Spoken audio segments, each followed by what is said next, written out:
नमस्कार. श्री स्वामी समर्थ सर्वांना. श्लोक ददूस चॅनलमध्ये तुम्हा सगळ्यांचे खूप खूप स्वागत आहे.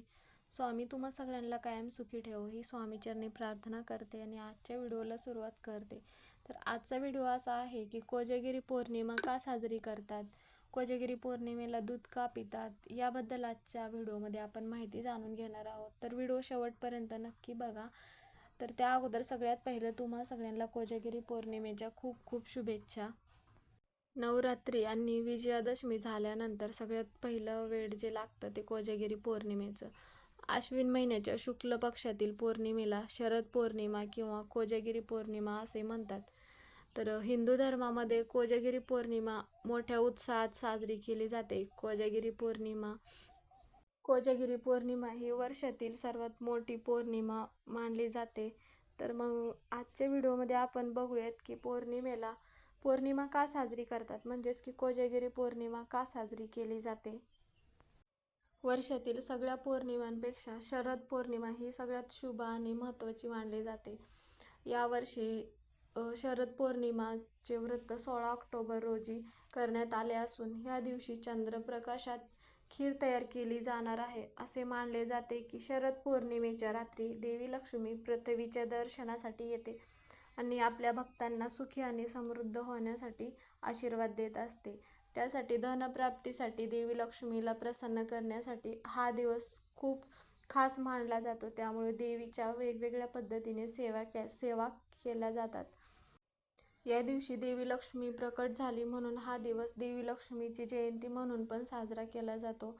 या दिवशी लक्ष्मी खूप आनंदी असते आणि रात्री चंद्रप्रकाशात पृथ्वीला भेटायला येते. देवी लक्ष्मीचा त्या भक्तांवर विशेष आशीर्वाद असतो की ज्यांना ती उपासना आणि भजन आणि कीर्तन गाताना पाहते. म्हणजे माता लक्ष्मी हे बघत असते की कोण संध्याकाळचं जागे आहे, तिची पूजा वगैरे करत आहे. म्हणून या पौर्णिमेला कोजागिरी पौर्णिमा असेही म्हणतात. तर या दिवशी चंद्र देखील त्याच्या 16 टप्प्यांनी पूर्ण होतो आणि अमृताचा वर्षाव करतो. चंद्राच्या किरणामध्ये ठेवलेल्या खिरीचे आपण जर सेवन केले तर अनेक रोग दूर होतात आणि देवी लक्ष्मीची कृपा आपल्यावर राहते.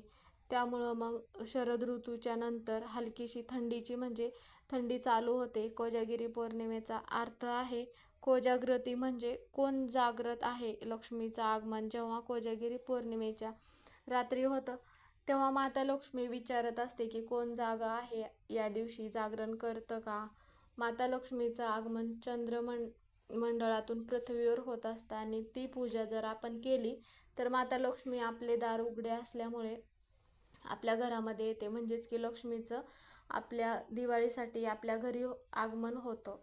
तर कोजागिरी पौर्णिमा यासाठीच आपण साजरी करत असतो की कोजागिरी पौर्णिमेला वेगवेगळ्या भागांमध्ये वेगवेगळ्या प्रांतांमध्ये वेगवेगळी नावं आहेत. जसे की आपल्या महाराष्ट्रामध्ये कोजागिरी पौर्णिमा म्हटलं जातं, तसंच मग उत्तर प्रदेशामध्ये सुद्धा किंवा काही भागांमध्ये कोजागिरी पौर्णिमाच म्हटलं जातं. पण बंगाली भागांमध्ये या विधीला म्हणजे कौमुदी पौर्णिमा असे म्हटले जाते. तर मग हे वेगवेगळ्या ठिकाणची वेगवेगळी नावं आहे. त्यामुळे सेवा फक्त ती एकच आहे, देवीची सेवा आहे माता लक्ष्मीची. त्यामुळं मग नवरात्रीच्या 9 दिवसामध्ये आपण ज्या सेवा केल्या आहेत त्या सेवा पण आपण कोजागिरी पौर्णिमेच्या दिवशी आपण मग ह्या सेवा करू शकतो. तर मग त्यानंतर पौर्णिमा म्हणजेच की कोजागिरी पौर्णिमा शेतीची कामं आता अर्ध्यावर आलेली असतात, म्हणजे बऱ्यापैकी होत असतात. आणि मग आता पावसाळासुद्धा संपत आलेला आहे आणि काही भागांमध्ये नवीन पिकं हाताशी आलेले आहेत आणि काही भागांमध्ये पौर्णिमेला नवा पौर्णिमा असं म्हटलं जातं.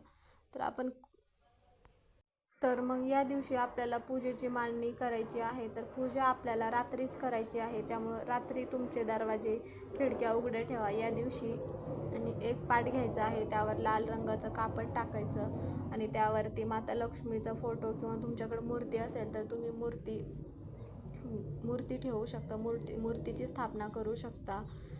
आणि मग त्यानंतर तुम्ही इंद्रदेवाचा फोटो असेल तुमच्याकडे किंवा मूर्ती असेल तर मग तीसुद्धा तुम्ही या पूजेमध्ये ठेवू शकता. म्हणजेच की काय होतं की ह्या पूजेला ज्याप्रमाणे लक्ष्मी मातेचं जेवढं महत्त्व आहे तेवढंच इंद्रदेवाची पण पूजा करणं जास्त महत्त्वाचं आहे. आणि मग एक मंगल कलश स्थापन करायचा आहे आणि मग आपण जे काही पूजेचं साहित्य म्हणजे फूल वगैरे, दिवा लावले, अगरबत्ती, रांगोळी काढणं, ही जी अशी कामं आहेत ती म्हणजे पूजेची मांडणी करून घ्या. आणि मग त्यानंतर लक्ष्मी मातेची आरती वगैरे करायची आहे. आणि आपण जी पण काही खीर वगैरे बनवली आहे ती मग माता लक्ष्मीला मग चंद्र वगैरे बघून झाल्यानंतर मग ती खीर वगैरे मग माता लक्ष्मीला पण प्रसाद म्हणून ठेवायचे आहे. आणि मग त्यानंतर तुमच्या लक्ष्मी मातेची आरती वगैरे झाल्यानंतर महालक्ष्मी मंत्राचा 108 वेळा जप करायचा आहे.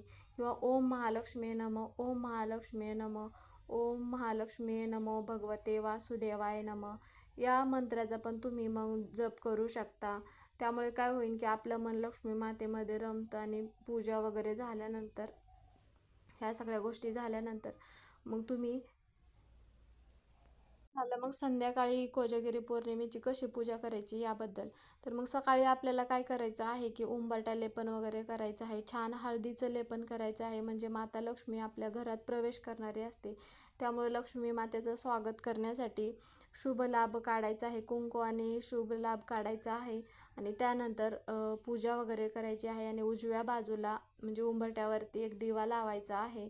आणि ह्या प्रकारे मग उंबरठ्याच्या तिथे आपल्याला अशी पूजा वगैरे करून आणि दरवाजाला आंब्याचं तोरण वगैरे लावायचं आहे. म्हणजेच काय होतं की आंब्याच्या पानांचं तोरण लावल्यामुळे लक्ष्मी मातेला आंब्याची पानं सगळ्यात प्रिय असतात. तर पानांमुळं आपल्याला काय होतं की लक्ष्मी माता आपल्या घराकडे आकर्षण होते. आणि मग ज्यांना पित्ताचा वगैरे त्रास होतो त्यामुळे मग पित्त वाढू नये यासाठी पण दुधामध्ये ड्रायफ्रूटची पावडर किंवा मग दुधाचा मसाला तयार करून तो टाकला जातो. आणि दूध पिल्यामुळे आपलं पित्त प्रकोप कमी होतं आणि शांत होतं. त्यामुळेच मग आरोग्याच्या दृष्टीने आपल्याला मग ह्या दिवशी दूध पिण्याला जास्त महत्त्व आहे. म्हणजेच कोजागिरी पौर्णिमा या दिवशी नेहमीपेक्षा चंद्राचा जो प्रकाश असतो तो एकदम जास्त असतो, लख्ख प्रकाश असतो.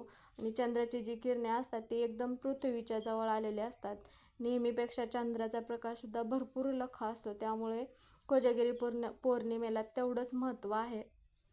आणि मग थंडीचे दिवस चालू होतात त्यामुळे मग आपल्या शरीरातील तापमान पण वाढलं पाहिजे म्हणून दूध पिण्याची ही परंपरा अगोदरपासून चालू आहे. म्हणजे की दुधामुळं आपल्याला कॅल्शियम मिळतं आणि यामुळे आपलं शरीर सुदृढ राहतं. म्हणजे आपण आजारी वगैरे पडत नाही. त्यामुळं मग हा कोजागिरी पौर्णिमेला दूध पिण्याची ही पद्धत आहे. तर दरवर्षाप्रमाणे ह्या वर्षी पण तुम्ही पण कोजागिरी पौर्णिमा साजरी करा. आणि मग ह्या दिवशी तुम्हाला दुधापासून जे जे पदार्थ खायला जमेल ते ते तुम्ही पदार्थ खाऊ शकतात. आणि ज्या व्यक्तींना दमा वगैरे, अस्थमा वगैरे आजार आहेत त्या व्यक्तींना दम्यावरचं जे औषध आहे ते या दुधाच्या प्रसादामध्ये मिक्स करून पिल्यामुळे त्यांचा दमा कायमचा जातो. हे बऱ्याच घरामध्ये तुमच्या नातेवाईकांमध्ये कोणाला दमा किंवा असू शकतो. तर हा आजार असेल तर त्यांचे हे जे काही औषध असेल तर त्यांनी मग कोजागिरी पौर्णिमेच्या रात्री जे दूध आपण आठवलं आहे त्या दुधामध्ये मग हे औषध मिक्स करून मग प्यायचं आहे. यामुळे काय होतं की त्यांचा जो आजार आहे दम्याचा तो आजार बरा होण्यासाठी म्हणजे फायदा होऊ शकतो. तर मग ह्या ज्या सगळ्या गोष्टी आहेत तर ह्या कोजागिरी पौर्णिमेच्या दिवशी मग पौर्णिमेला अशी साजरी करतात. आणि मग दूध वगैरे पिण्याची ही पद्धत आहे. तर मग तुम्ही पण कोजागिरी पौर्णिमा साजरी करा. तर आजचा व्हिडिओ इथेच संपला. व्हिडिओ जर तुम्हाला आवडला तर व्हिडिओला लाईक करा. चॅनलवर जर नवीन असाल तर मग चॅनलला सबस्क्राईब करायला विसरू नका.